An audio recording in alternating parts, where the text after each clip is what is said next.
What's going on, everybody? Welcome back to another LEGO YouTube video. Today we're going to be unboxing, building, and reviewing the LEGO Great Wave set. It comes with 1,810 pieces and it has a retail price of $100 here in the United States. So let's go ahead and get this unboxed.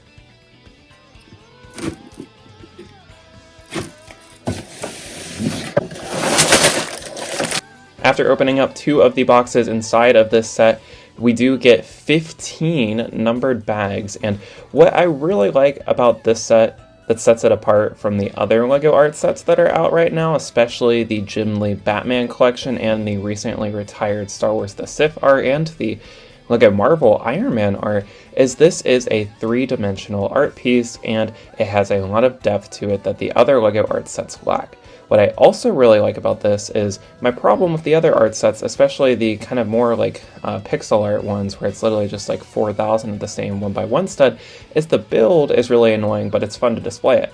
This is fun to build and even more fun to display. So I really liked that. It uses a lot of unique building techniques, and I think the final product speaks for itself, and it looks really nice, and I had a lot of fun building it. It took me just over 2.5 hours to do this without any breaks, and I had a lot of fun building it. I really liked making the frame for it as well too, and it definitely stands out amongst the other LEGO art sets in my collection. And here is the finished product. It is of course the Great Wave by Hokusai. I probably butchered the pronunciation of that name, so I do apologize, but it is a very famous painting and I think it looks great translated into LEGO here. I'm not usually a huge art fan, but I do still really appreciate all of the details inside of this set, and it does have its fair share of 1x1 tiles in it, unfortunately. However, it is not just 1x1 tiles, which is really what I like a lot, and I really like how the newer LEGO sets for the art line seem to be changing it up and doing that. Also, we get these interesting printed tiles included in the set too. What those represent, I am not entirely sure, as I don't know a lot of the backstory behind this painting. I just know I think it was painted and I think around the 19th century, I want to say, but I will say the LEGO set does look really nice. And again, what really stands out to me with this one is that it is 3-dimensional, very similar to the Starry Night painting, as well as the Amazing Spider-Man that came out back in August for the LEGO Marvel theme, and they use a lot of unique elements such as these birds, and then they also use these leaf elements, and they use some of these 1x1 tiles, and then we also have the printed ones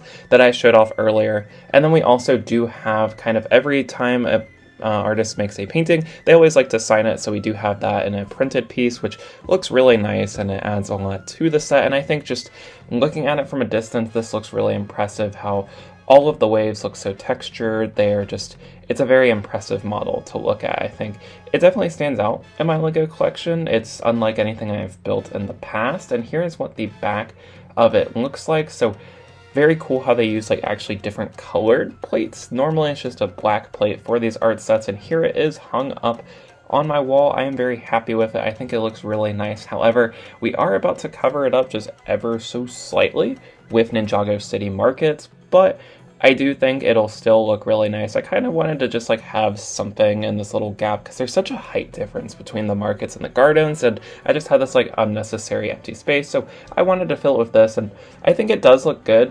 A little crowded, yes, and it does kind of take away from some of the detail of the Great Wave. It's not the most ideal spot for it, but I think it accomplished what I wanted it to. It's a nice backdrop for the Ninjago City Market, so I do like it for that. However, it does take away from the actual detail of the set, and a lot of it is kind of covered up and obstructed from the markets, but I do think it looks nice, and I like how I have it next to my Star Wars portraits as well too. So I am very happy with the end product. Is it the perfect placement? Definitely not, but I do still really like it, and I think it's a very solid set. It's at a very fair price point, I would say. You get a lot out of it. The build is really fun, and it will take you quite a bit of time to actually finish constructing it, but it is fairly straightforward and not too frustrating, which I also really like too, and I would highly recommend it. I give it a 10 out of 10. I honestly can't find any like actual issue with this, just like small nitpicks here and there, but even my nitpicks are far and few. I don't really have anything negative to say about this set, which